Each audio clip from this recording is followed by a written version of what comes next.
Today's guest is originally from Calgary, Alberta. He graduated from the University of Calgary with a BFA in drama and moved to Toronto in 2016. His work can be seen on Showtime, ABC, CBC, Netflix, and more. Today we're going to talk about the projects he's worked on, working on set with an Oscar-nominated actor, and all about his short film, The Butcher. Please welcome today's guest, Chad Andrews. Yay! Thank you. You're welcome. Chad Andrews, right? You looked at me like I said something. Okay. No, that was perfect. Okay, no, good. that was. I thought I was like, did you use your middle name or something? No, like, that is my name. Okay. I do have a super long name, so that Really? that is. What's the full? That is what I've now landed on. Okay, Chad so Andrews. it's Chad Andrews. What's the full name?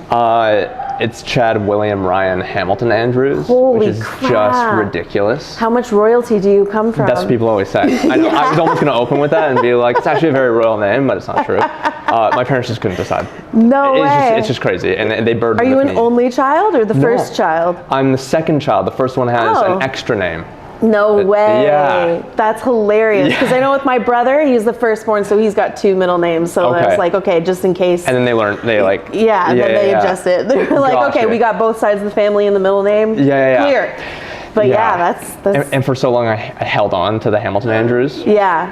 But then I eventually went, I'm just gonna go Andrews. It was easier. Nice. What actually ended up happening was because what I noticed is I was going into the casting rooms. Right. And when I would introduce myself and do the slate, I could see the look on their face of being like, I don't know what the fuck he just said.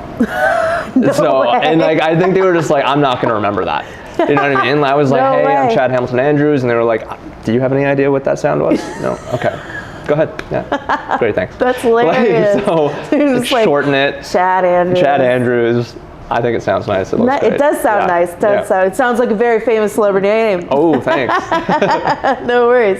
So you always wanted to be an actor? This is what did you know it, or did you stumble upon it? I would say I stumbled upon it. Yeah. But by and large, I've known I wanted to be an actor for, I would say, most of my life. Yeah. So you went to school for it. So I went to school for it. You knew at that time. And I definitely knew at that time. But it all goes back to like when I was like 12 years old, and I was in junior high school, and I was super afraid of being bullied.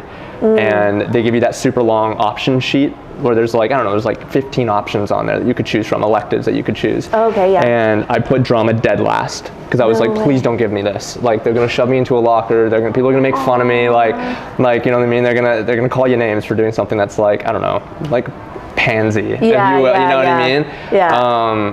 But they ended up giving me my first option and my last one, and I was like, oh my God. And I went into it, and I just immediately fell in love with it. I felt like I just like found my community, and like it honestly was. And like I felt like I really was able to just come out of my shell and like have fun, and I felt like all of my like silly side and wild side could just live in this space, and it was just like play pretend. And so that's sort of what happened from there. And literally right from that moment, I was like, this is what I want to do. Amazing. And were your parents okay with you going to school for drama? Yeah, surprisingly, they were actually pretty good with it. Nice. My sister works in music, so she sort of paved the way for that. Nice. They were definitely nervous when she was going into that. And I think when I went into it, they were like, where did we screw up? They were like looking at each other like, what happened? Like, I thought we were gonna have one. So like, they came around and they warmed to the idea pretty quick. But at first they were like, damn, okay, well, I guess this is our fate. Yeah. We're just gonna have two kids that are in the arts, and so be it. That's so funny. That's awesome. Did you like the program at in Alberta? I did, yeah. Originally, that was not my first choice. I actually really wanted to move to Toronto right away. Oh, okay. I wanted to go to TMU, formerly Ryerson. Okay, and, nice. But I missed I like couldn't figure out the portal system. It's really stupid. Like I just like, it's all my fault. Like that's really what it is. It's not like they've done anything wrong. I was just like not following up on things. I was just a bad student. So like I was supposed to figure out this portal system, and I missed my audition. Oh, and I was like, oh shoot, I guess I'll go to University of Calgary. And my dad, I think, really wanted me to stay close to home and like be near family, and so he had tried like asking around, and he was like, oh, I think it's a really good program. Like I think it's a good school. You should try it. I'm like, okay, all right, I'll do it. Nice. And yeah, I loved it. I loved university. If I were to do it again, I wouldn't do it. No? No. Nice. No. What would you do instead? If I were to go to university, I probably would have gone to university for maybe something that would have been related to acting. I think of always like psychology. Yeah. My dad's a psychology professor, and I think I just had it in my head that I was like, I'm not going to do what my dad does. I'm going to do something different. Right. And not because it's like any animosity towards my dad. I admire what he does, but it was almost just like having something separate. Yes. But it was like once working now in the industry and going, man, if I had just chosen something that would be so closely related, but hey, might have opened doors towards a job, maybe my parents wouldn't have been so nervous. Right. Also things, that you could also do. It would have just been maybe a smarter choice in my mind. Right, right. And maybe would have really helped with acting. But I think also in the end, if I were truly to do it all over again, I would have just moved to Toronto and just started acting. Nice. Yeah. Nice. I loved university, but I think personally, I just think that like you learn by doing. Yeah. Go out there and do it. Finding a coach right away that can help you navigate your career right from the get-go is so much more valuable than sitting in a studio or sitting in a classroom for a set amount of years and waiting to go and do it. Yeah. You know what I mean? It's just like do it now. Right. And you'll figure it out along the way. Nice. Yeah. Nice. Yeah. Do you why Toronto versus Vancouver? Definitely looking at both. Yeah. But I used to go on a lot of road trips out to Vancouver with a lot of my friends, and we'd go out there like every summer and party and then come back. And I loved Vancouver. But I was like, I kind of felt like I had done it in a weird way. Okay, yeah. So I wanted to try something new. I wanted to have that big city exposure, but I was like, I feel like I've seen Vancouver. What's Toronto like? Okay, and so nice. That was sort of it. I was like, let's do Toronto. Okay. Yeah. Wicked. Yeah. And then you came to Toronto, and what was your plan? Do you have a plan? Actually, I'm going to take it. Can I take it back? Absolutely, okay. Take it back. Because I feel like it's also important to include Connie in this. So I was like, does she fit I know. in? I'm like trying to answer this question as though it's like a solo venture, and I'm like, why am I forcibly trying to remove her out of this conversation? That doesn't make any sense. Hilarious. Joint decision to move to Toronto? Or did one of you want to move to Toronto? So we individually wanted to move to Toronto. Okay. But it was looking like it was going to happen maybe at different times in our lives when we first met. Okay, gotcha. Because we started dating at the end of my time at university and the beginning of her time at university. Okay. And so it was her plan to sort of stick it out and do the thing. Yeah. Right? Be in the classroom, wait 4 years, and then go into it. Right. And I was ready to go. And we started dating and we fell in love and we wanted to be together, and it was really scary at this idea that I might go to Toronto and leave her behind. We both didn't want to be apart. Yeah. And she knew she always wanted to eventually move to Toronto. So she was like, what if I just do that now and just save the time? And so we wanted to make sure that it was something that she wanted to do, and of course that it was something that I wanted to do individually. Right. That it wasn't like something that we were both saying to ourselves that we were going to make this conscious choice together, even though we'd only been together for like 8 months at that time. Right.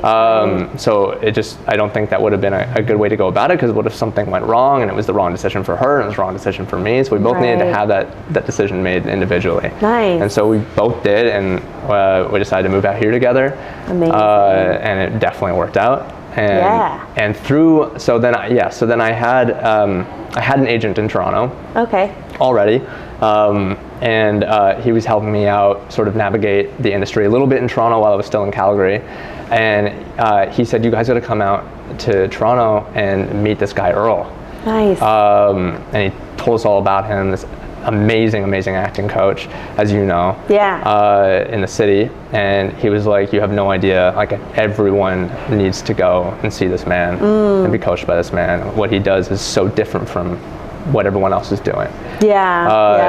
And at the time he really kept enforcing that, like, if you do meet him and you do go with him, I advise you start from the bottom, start in the beginner's course, right, and move your way up, because the way that he teaches, the way that he connects with the students, and the things that he talks about, you kind of want to be with that from the very beginning of the journey, right, all the way through. You don't want to sort of start in the middle. So we came out to Toronto to scout it out, and we met Earl, and I remember Earl, we were in his studio with Edward, my agent at the time, and nice. Connie and I, and it was just the four of us chit-chatting, and I remember Earl being like, how do you break down a script? And I was so like, oh, you're gonna love my answer. I'm so prepared for this one. I've had 4 years of education. I know exactly what to say.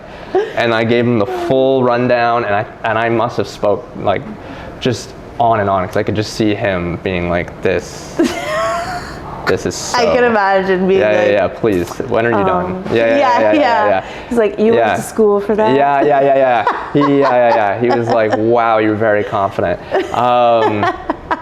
We love your sense of confidence. It's false. We love it. We're gonna break it down and rebuild you. Right. But I finished speaking, and he just was like, no, like, just no. I love it. That's not what you want to do. And it was essentially around the idea at the time of like mapping everything out. Where Earl comes from is a much more organic place where you're really experiencing these lives.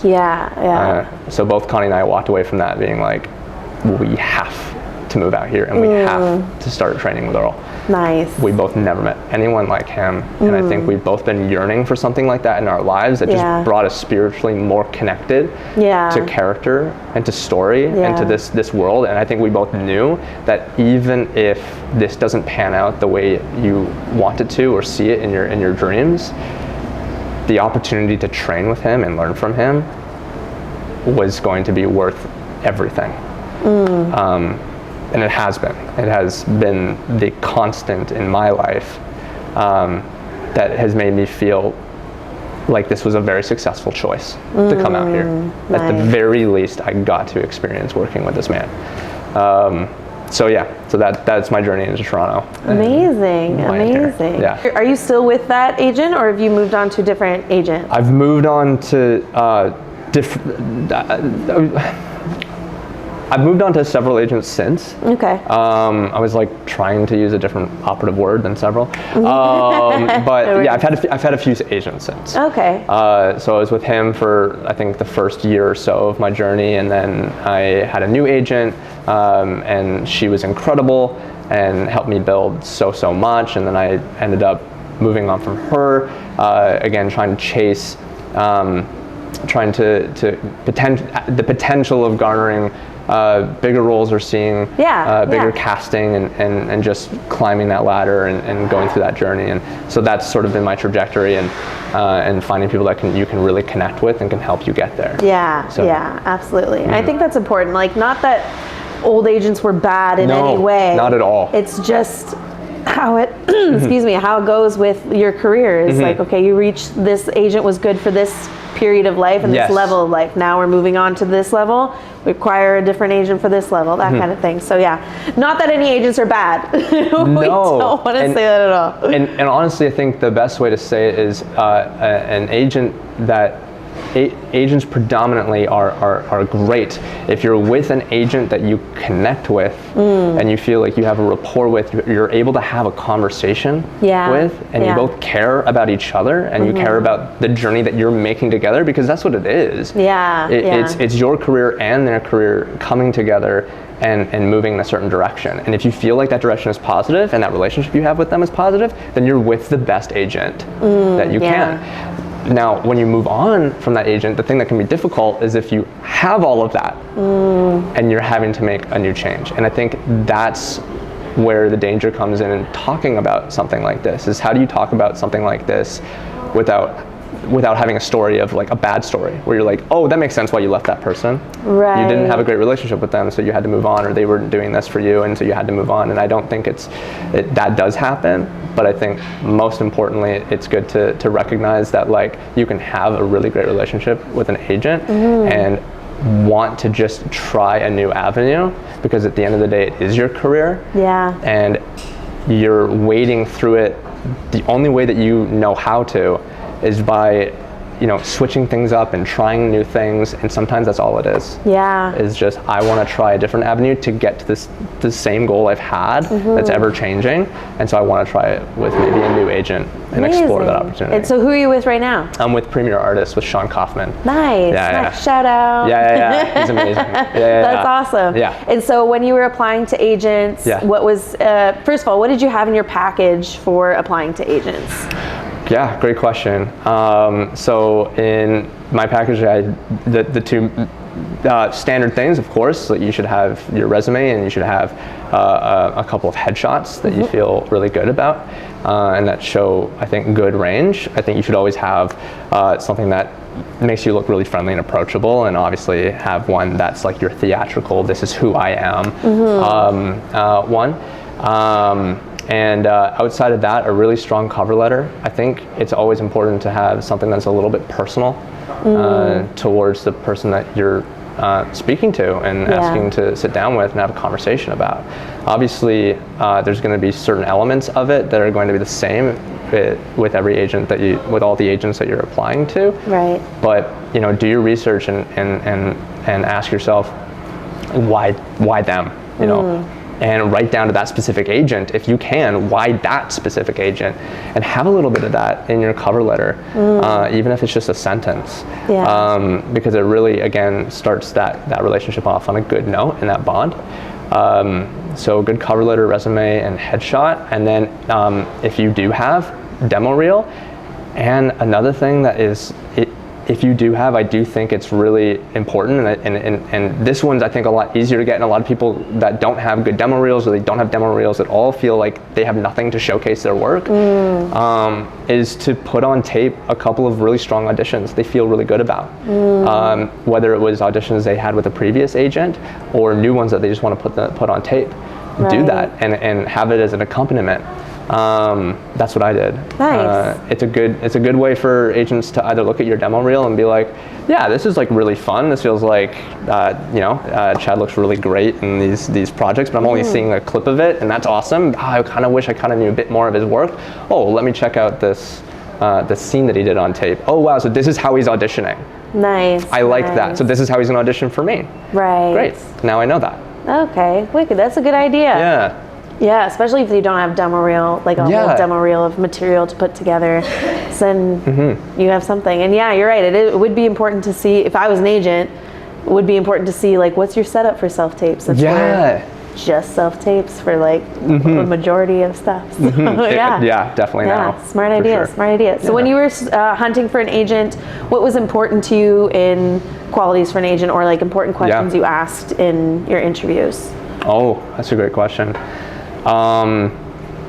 So qualities, I think, the first one that does come to mind is taking a look over their roster and seeing, do they have anyone that fits in your category? Anyone that, in lack of a better word, you might be competing with. Right. I think that's really important to analyze because there's so many times that you might apply to an agent and they just say, I'm not looking to expand in your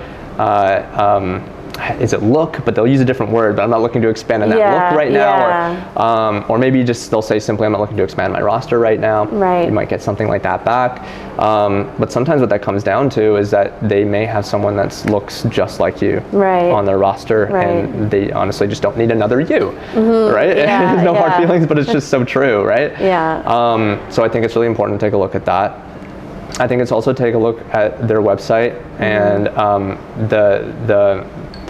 their mandate or their motto and the direction that they want to take their agency. Does it align with your values? And there's always little snippets that you can find. I'll try and find those, whether it's through an interview or their website or just like anything I can find about that individual or that agency. A little nugget of something that I go like, I want to align myself with that. I believe in that. And then in some way I can express that, when I reach out, and right away you're starting off on a good note, that you both see the journey in a similar way. And then thirdly, another really important one, if you can, is to find someone that you do know that is that you feel that you're close to, that is maybe connected with them as well, that potentially might be able to have a reference for you. Right. You know, talk to their agent and say, hey, my friend is looking for an agent.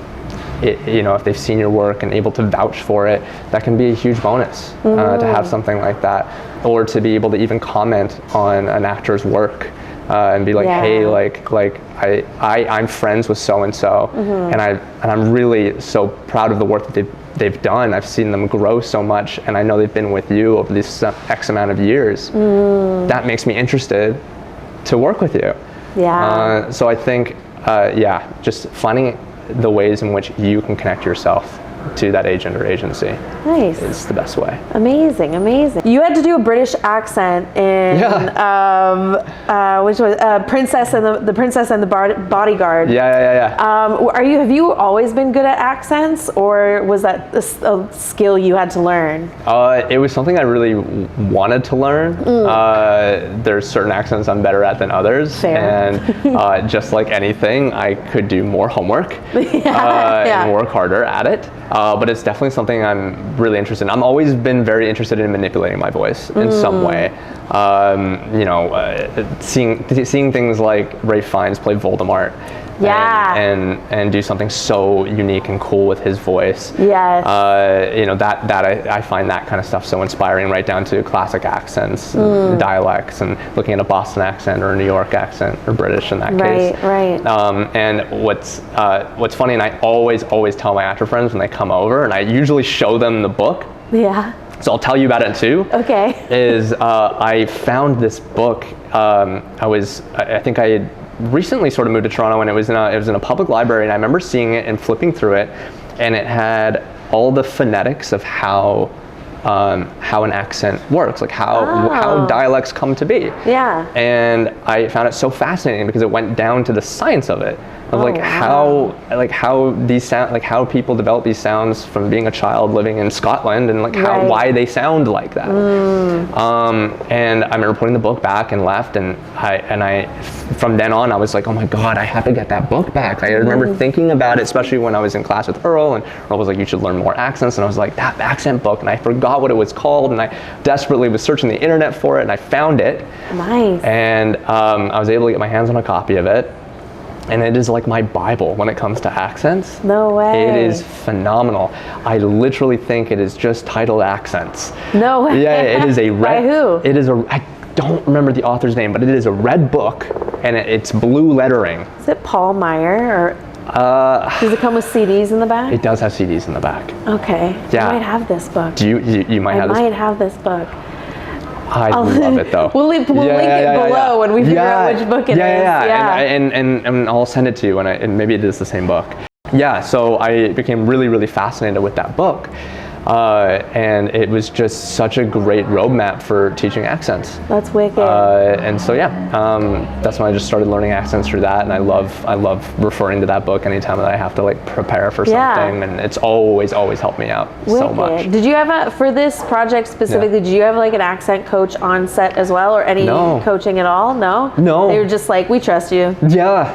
I'm blessed that they did. Yeah. I mean, for that particular role, they seemed to really like what I was doing, and and the vocal stuff that I was doing, and again, it was all from that book and just playing around with that, and also with British accents in particular, I find that I gravitate towards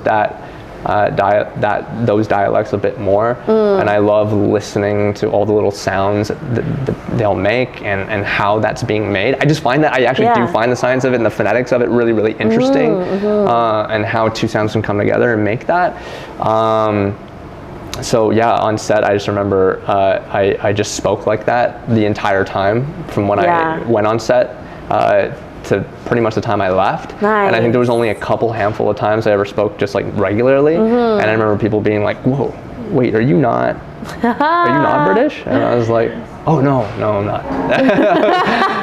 And so that was cool. Yeah, that was a cool experience. That's awesome. To have that. That's good too, because like they don't know you, like you don't know, you're meeting them for the first time. Totally. So you're like, I could be British. They just accepted it. Yeah. That's a sign of a really good accent. Hopefully, or maybe they were just accepting a janky one, you know, and they were like, this is they're just like, he's been here for a while. Yeah. The guy I guess he sounds like that. Yeah. That's hilarious. Do you get nervous on set? Or like going on big sets, or? Well, that's funny. I do and I don't. I find I feel like I'm connecting it to accents. I feel like I'm less nervous when I have something like an accent or something that I'm doing with my voice. I don't know if I think personally sometimes that just really calms my nerves. I think because it does a couple things. I think it distracts me from the being a certain way in front, like once the cameras go on. Right. And then it also gives me something to really dive further into. And I think, and I know that's true, is that the best way to calm your nerves when it comes to being on set is to focus on something about your character, usually your objective in the scene that you're working on, and dive deeper into that. Focus more on that, and the nerves will fade away. Nice. Or at least subside a little bit. And then the inverse of that is, there are definite times, and a lot of times where I'm really, really nervous, but also recognizing that that'll never change.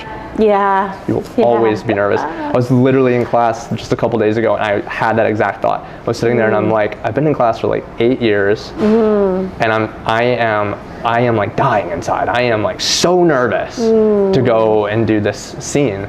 Right. And like I had that thought and I went, I don't think this will ever go away. Yeah. I think it's just part of being human. Yeah. And so it's. And I think it's also a sign that you're about to do something exciting. Yeah, I agree. Yeah. I 100% agree. It's. Yes. Yeah. Otherwise, you're gonna live on this keel, and it's just kind of boring. Like without the moments of like stressful anxiety of like, ooh, I'm about to do something like I haven't done before, or show somebody something and I'm scared.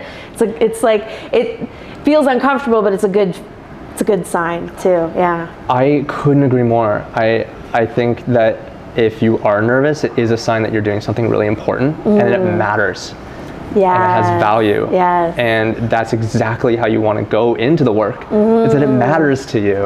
Right? If you're going and you're like, this doesn't matter, and you don't care about it, then why are you there? And it's probably not going to be very good. The amount of times that I've walked away from something and been like, oh God, that didn't feel good. I feel like that didn't go well.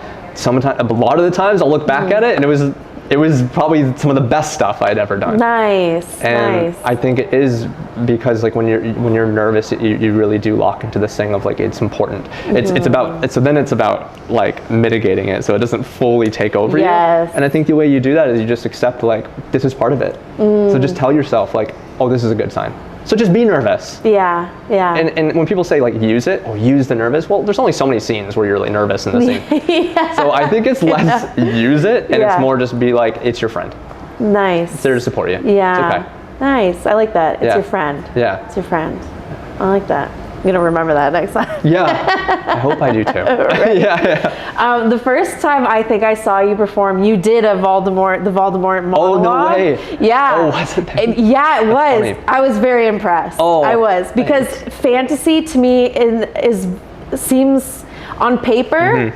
Looks ridiculous. Like if you look at like what they're saying and the words and the world they live in, like I can imagine the people who get fantasy scripts and they're like, okay, but then when it's all filmed, said and done, you're like, oh yeah, this is good. So it's really easy to make it cheesy if you don't fully commit to fantasy, like in the world that you live in the fantasy world. You know what I mean? Does that make sense? Oh my gosh, that makes so much sense. Yeah, like so you committed. You went full in and I was like, I bought it 100%. I was like, awesome. It was epic. But yeah, fantasy, I think kind of scares me for that reason of like, man, if you don't nail it, it's going to come off cheesy. Right. You know? And if you don't believe it, like you just yeah, said. Yeah. You really have to believe like the weird words you're saying and the weird rules in this world. Yes, absolutely. Yeah. Yeah. No, I think that's such a great analysis. Like I don't know if I've ever thought of it that way, but you're right. Like the fantasy stuff specifically, it's such a totally bizarre world. Yeah. That really, you're right, on paper, sometimes you're just like, yeah, like I have to say that, and that right? has to make sense. And you're right, there's been so many times I've watched like people do monologues out of things that are, you know, about like, you know, that are like more fantasy. Yeah. And you're right, like it can either sound ridiculous. Yeah. Or you just have to be like, no, you have to take like Shakespeare seriousness. You're right. And shove it into like this absolute 2-year-old's playtime. 100%. Yeah, it's all about the imagination. Yeah, exactly. You're playing, just have fun. Yeah, so much fun, so much fun. Yeah. So I wanted to let you know that you nailed that. Thanks. Thank you. No worries. So you wrote, produced, directed, acted in The Butcher, your short film. Yeah. Okay. How was it wearing all of those hats? It's so overwhelming. Yeah, I can imagine. And this was your first, right? Yeah, it was. That's nuts. Yeah, and yeah. You like to do everything yourself? Or no, Okay. Not anymore. No, yeah, exactly. I think most people would say that is a mistake. I think that's so what they would say. Funny. And I wouldn't disagree with them. I would say, like by and large, it on paper, like back to the thing you said about the fantasy, on paper it is a mistake to say that you're going to wear all of those hats, right? Especially the first time doing it. That being said, though, it sounds like it worked out, though. Oh yeah, I've absolutely loved the journey through and through. Nice. All of its ups and all of its downs, and it's had a lot of downs and it's had a lot of ups. And I'm really proud of it, and I think we're going to make something really great and something really unique with it. So I have no doubt in my mind about that. I had such an incredible team, and I can't believe the amount of people that came on to support me in this project, especially this one, because I remember writing it and the idea behind it, and when I decided I wanted to make it, thinking everyone's just going to think this is so silly. Like, who's going to think this is such a silly idea? Who's going to want to be a part of this? Right. And I'm just really, really happy that I've had so many people want to be a part of it and think it's really exciting, and I think it's made it more exciting. And I can't thank enough my producer, Theo Vandegraff, who from the very beginning helped me edit the script and helped me strengthen the story. And for months we would go back and forth. Nice. And I would send him the script, and he would give me all these notes, and I would take it back and attempt to make it stronger. And we did that for months on end until we both felt like it was in a good place to bring it to producers and try and get it made. So without him extending that olive branch of being like, hey, I remember like we were on set. I met him on set, and he was like, do you write anything? Because I'm looking to make a movie. And I had told him I did, and at that time, I've always written. I've always had a passion for writing, but it's always been more of a personal journey. Right. By and large, like something else I do to sort of get the thoughts out of my head. Because I'll have all these stories and ideas in my head that I want to get out. And I used to write plays back in like university and before then. And my mom used to say that I used to just like lock myself in my room and just write for hours. Like that would just be like a hobby of mine. Wow. Like I would just have this need to be like, I need to make this script, or I need to make this story, even if it wasn't any good, or it didn't do anything. I was like, I needed to do that. And then and then I moved out here, and for the longest time I just didn't write at all. I just focused on acting, and I think I was a little bit scared to try and write for film. I was like, I don't know how to do that. I've never been in this world. I don't know how to there's so many rules too. That's why they have software for it, right? Because there are rules to it. Fair. And then it was because of the pandemic, I really think that I took that time to kind of rediscover my passion for that, and just started writing a lot, and then sort of just turned into finally being like, I really want to make something. And then that was a new hurdle. And each time I wanted to shoot one of my short films that I had written, I would try a little bit, and then I would stop and be like, I don't know what I'm doing. I don't know what I'm doing in this space. And I'm too scared to even try. Because I feel like I don't belong there. I only know how to act. I only know how to be in front of the camera. Like, how am I going to figure out lenses? How am I going to figure out what's needed for this scene? And then, you know, these things are not cheap, and they cost a lot of your money and your time. And you're like, okay, what if this all just goes belly up? It's not going to be worth it. And again, like, I thank Theo so much for being that olive branch for me, and being like, hey, I think you can do this, and I'll help you, and let's do this together. Amazing. And I think because of that relationship, it's now created a new fire in me that I want to do this more. Nice. And I want to write more, and I want to produce more, and I want to make more work. So yeah, The Butcher was a crazy experience, and it was definitely the hardest, and still is the hardest creative thing I've done and am doing. Nice. To wear all of those hats was insane.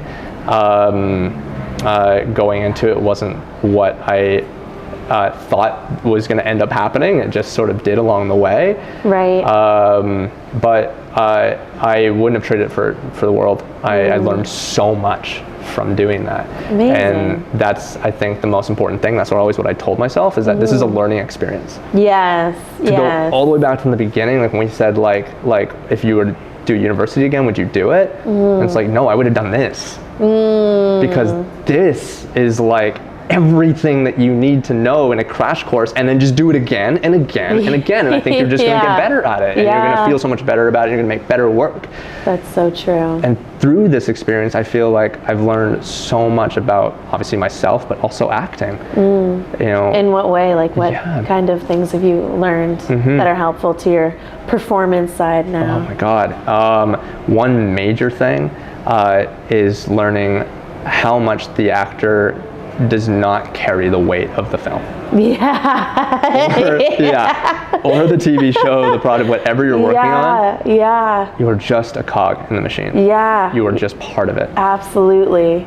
And you can take that pressure off, and there's so much in the editing room where, you know, like they may only use like a reaction that you had, that maybe you really nailed that reaction, and they just didn't really give a crap about the rest of it, you know, or they used a whole bunch of it and they didn't care about this one little thing. But the thing I'm just trying to say is that I think the most important thing is to be as present as possible. Give as much as you can to it, but not worry so much about the result. Right. There is a lot of things that can happen in the editing room. There's a lot of different directions that you can go with it once it's in the editing room. And I think for the actor, their most important role is to just be as present as they can on the day, and to give what they think is, you know, what they feel is going to be their best work, and trust that so much of that will make it in. And will be there. And and to not worry about it. One quote I heard from, I forget who said it, but they were having like a bad day on set, performance-wise, and they're like, they just need one take. Like, they just need one good one. All the rest of the takes that you do are not going to make it through the editing room. You just need to do this once, or like one good reaction shot, you know, things like that. So, or even like you just said, like one good moment in that scene. Do you know what I mean? Yeah, exactly. Because that happens so many times too as an actor, where you're really feeling it, and sometimes you kind of make the discovery that you're feeling it. And then you lose it. Is that the worst? It's the worst. It's the worst. You're like, wow, I'm doing amazing. Shit. But that first quarter, that first half is so usable. So don't beat yourself up. And I think that is what gets me into trouble, and I think also other actors into trouble, is that there's almost a fear of knowing that even if I do this scene, and I really get into it, right, then I might lose it. Yeah. So why even try? Yeah. Sometimes I think you kind of have that conversation with yourself. Right, right, yeah. If I can't nail it, then like why even go for it? Yeah. But it's like, I'm gonna look stupid if I don't nail it. I'm gonna look stupid if I don't nail it. Or if I start to nail it and then I back out. Yeah. It's like, don't worry about that. Right. Because you can nail that first part and then, okay, it fell apart and then you refined it in the end. Yeah. Right? Obviously, ideally, you want to have that whole breadth, but in terms of like not being so hard on yourself and allowing the work to evolve and change throughout your career, I think just like forget about those fears. Yeah. And just live it and enjoy it. And even if you got to live it for just a quarter of the time, that's so usable and so worthwhile. Yeah. And worth it. That's so true. Yeah. And I think we think that way too because auditions are very much, you have to nail the entire thing. Right. Yeah. Like if you're doing a monologue, the whole monologue better be good. Or if you're doing a self-tape, the whole self-tape better be good. Right. Whereas like on set, it's so different because we'll do 5 takes. I'm going to use this part from this take, this part from that take, this part from that take, and that will put together the perfect scene. You know what I mean? Like, so it's they're just different beasts. They are. They honestly are. And I think that's also important to recognize too, is that like auditioning and being on set are so different. Yeah. Like Earl, our coach, you know, he'll always talk about that with auditions. Like auditions are the place for you to make the biggest choices, you know, go the deepest you can to show the most range that you can out of these moments, so that the director can see and go, okay, I can see how we can play with this. Right. Already they're visualizing the end product and the product that's on set too. So I think that's also important to recognize too, is that like, it's all about just puzzle piecing when it comes to the filmmaking aspect of it. Yeah. So you as an actor, you're just part of the puzzle piece. Yes. Don't worry so much. Yes. Yeah. You're the face. Yeah, you're not the engine. Totally. Exactly. And it's like you did one little thing and they're like, great, I love that puzzle piece. I'm gonna put it over there. Yeah, that's a good way of looking at it. Yeah. Just putting the whole picture together. Nice. This short film is about 2 ranchers. They're best friends and they own a butchery company together, but they also happen to be 2 psychopathic murderers who kill people and sell their body parts on the black market to cover up their crimes. Ooh. Yeah. What could go wrong? Yeah, exactly. Yeah. So that's so cool. Yeah, thank you. That's such a neat idea and cool and good for you for doing it. Thank you. Because a lot of people have ideas. I would really love to do this. I would really love to do it. But yeah, you're right. Like the whole, this could go wrong. What about locations? What about money? What about all of these things? Yeah. Do you find how would you get past? Like when you said when you were writing, oh, this is silly, no one's going to read it. How did you get past those feelings of self-doubt? I think again, having someone like Theo in your corner. Nice. Having a person that you can trust and bounce these ideas off of and who's excited about the thing that you're doing. Yes. Because like you just said, it can be sort of scary to share or to think that other people are gonna dig it. You know what I mean? You're alone writing this thing and you think, is this any good? Yeah. You know, and you're like, I think it's good.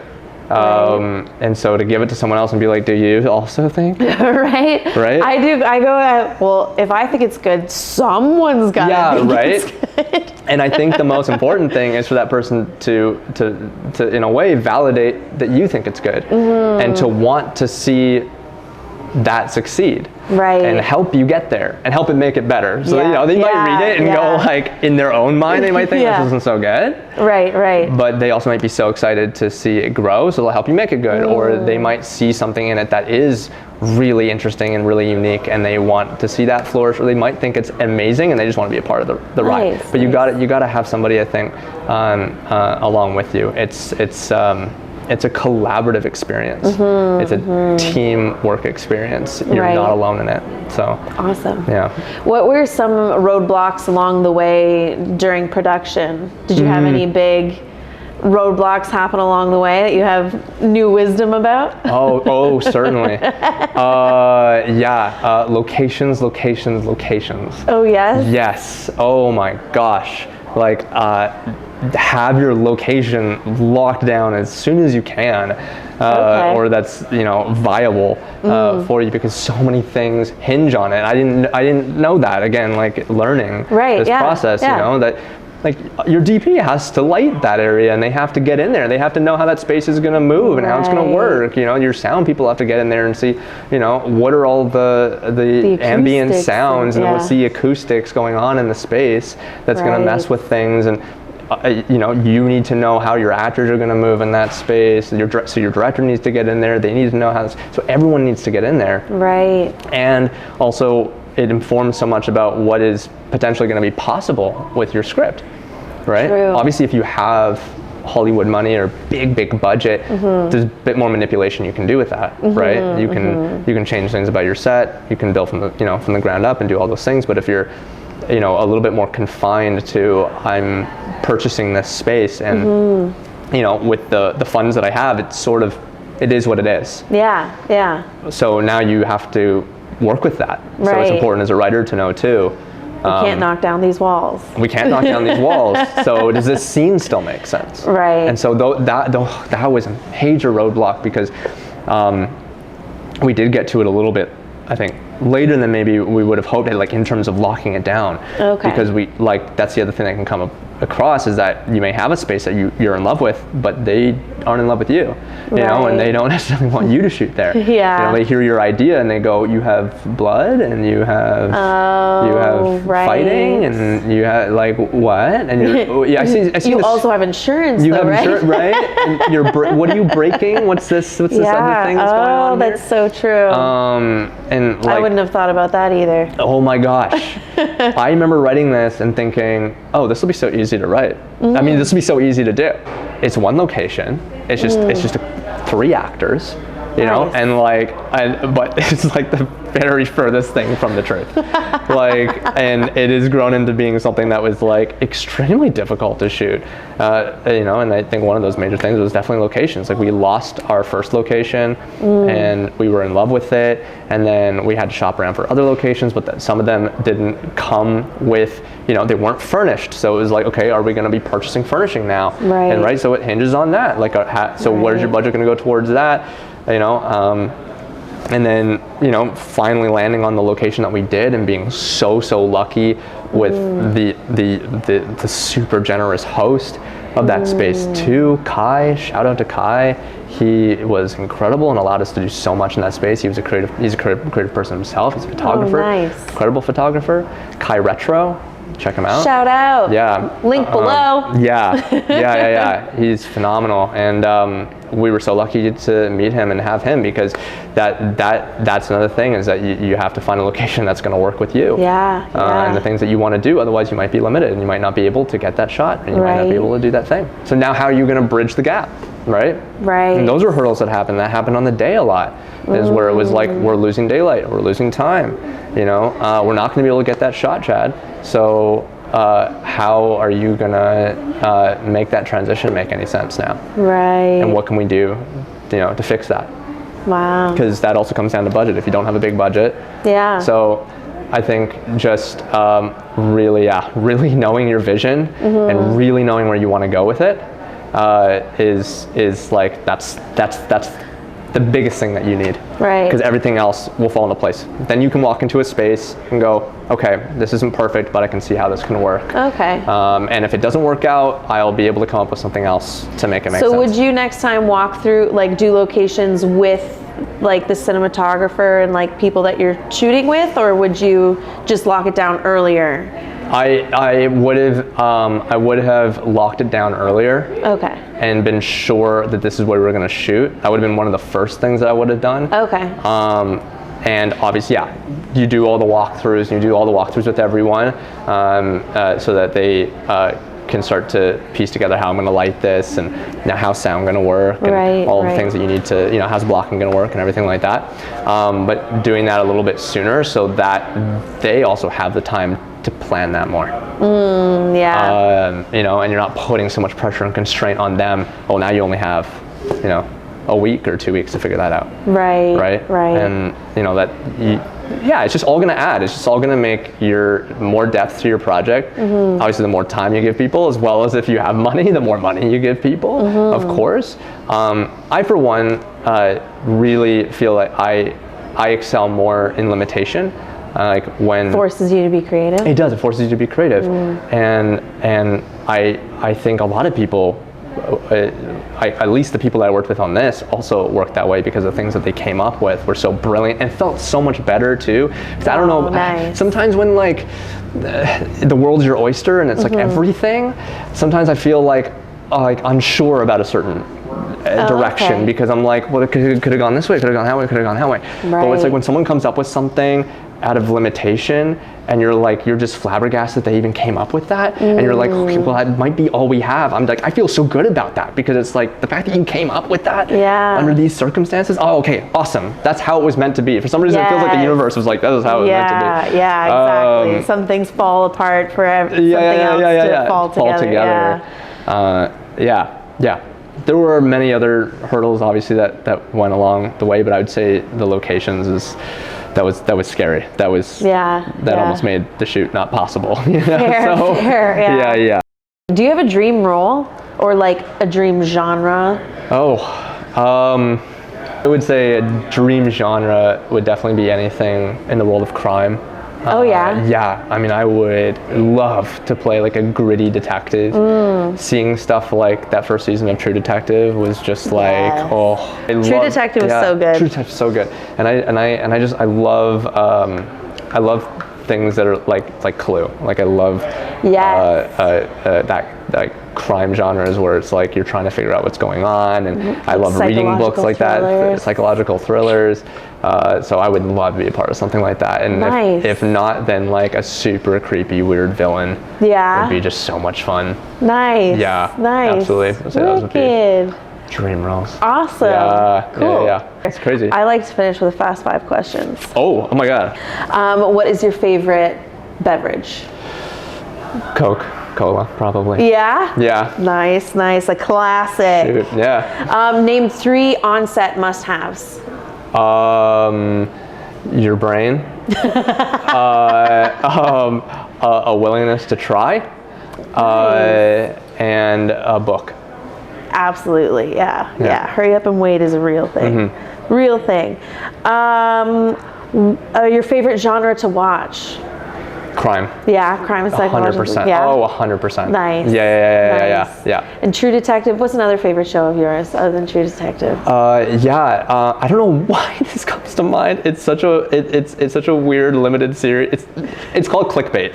Oh yeah. I loved that. Yeah. I loved that. It was another like mystery. Did he do it? Yeah. You know, and I just loved the way that character was portrayed. Nice. He just felt like someone that you would never think would be a part, find himself in the situation. And I loved it. I loved that. Nice, wicked.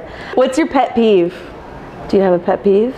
Oh my gosh. I would say, okay, my pet peeve, I don't know, it's stupid. I feel like they're allowed to be stupid. They're allowed to be stupid. I feel like I don't like mean-spirited people. That's fair. I really don't. I think especially on set. Especially on set. It's like we're trying to have a fun time. We're all doing this together, and I can't stand people that like have a negative ego. Yes. Is maybe a really good way to say that, and they let it fly in a confident way and in a passionate way that like the rest of the world needs to see this. And I'm like, keep it to yourself. Yeah, absolutely. I concur again. A piece of advice that you would give your younger self. I would have told my younger self to start right away.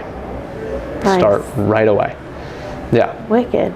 All right. Well, thank you so much. Thank you, Allison, for being on my podcast. Oh my gosh, thank you so much for having me. Thank you so much for watching this interview. I hope you learned a lot. I hope you related to the stories, and I hope you enjoyed it as much as I did. Please like and subscribe, comment your favorite takeaway, your best takeaway, many takeaways. Comment below. We love to hear from you. And if you'd like to donate to the podcast, check out my website, AllisonMullings.com, so we can keep this going and get better and better and better as we go along. See you next time.